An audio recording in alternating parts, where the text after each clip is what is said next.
ये मेरा first time है बांग्लादेश का टूर और मुझे यहाँ अच्छा लग रहा है क्योंकि यहाँ के लोगों ने बहुत अच्छा वेलकम किया है और मेहमान नवाज हैं और इन्होंने हमें बहुत अच्छी प्रोटोकॉल भी दी है। What do you think about this tournament? Would you just on the way to winning or?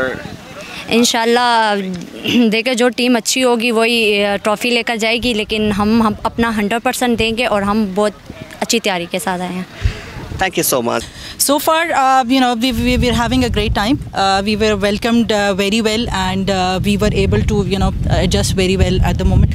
And we feel that inshallah it's going to be a tough competition because all the teams, they're younger players, they've got more energy, they've got more skills. So I think it's going to be a good overall tournament. And then obviously this is our preparation for the World Cup. Thank you so much.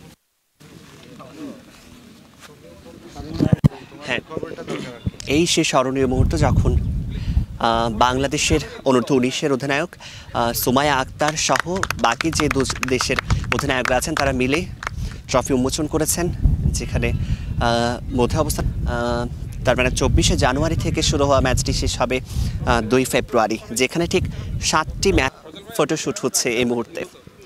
আমরা ঠিক তার পরপরই আমরা কথা বলার চেষ্টা করব বাংলাদেশের অনূর্ধ্ব-19 টিম ম্যানেজার যিনি আছেন ওনার সাথে, পাশাপাশি আরও হাতে ট্রফি তুলে ফটো সেশন করছেন। আমরা কথা বলবো এখানে যারা বাংলাদেশ টিমের অনূর্ধ্ব নানা তথ্য দেখছেন। পাকিস্তানের নারী ফিটি নিয়ে ফটো সেশন হচ্ছে এখন। এই ফটো সেশনের আনুষ্ঠানিকতার পরপরই কিন্তু আমরা চেষ্টা করব এখানে যারা টিম ম্যানেজার্স আছেন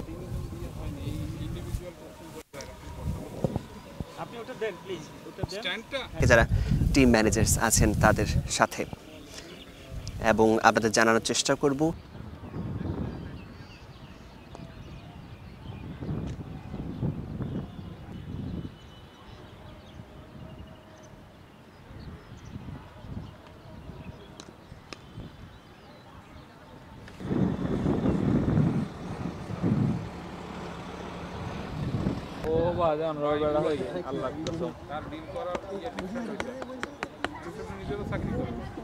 হাতে ট্রফি তুলে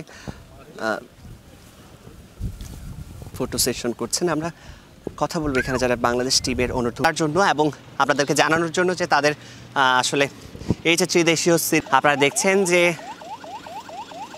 বাংলাদেশ, শ্রীলঙ্কা এবং পাকিস্তান দল তাদের যে নির্ধারিত প্রোটোকল আছে সেই প্রোটোকল নিয়ে তারা ফেরত যাচ্ছেন তাদের হোটেল ঘরে, এবং বাকি আগামীকাল যারা খেলার যে খেলাটি আছে সে খেলাতে অংশগ্রহণ করার জন্য অধিনায়ক তিনি এই ত্রিদেশীয় সিরিজের ট্রফির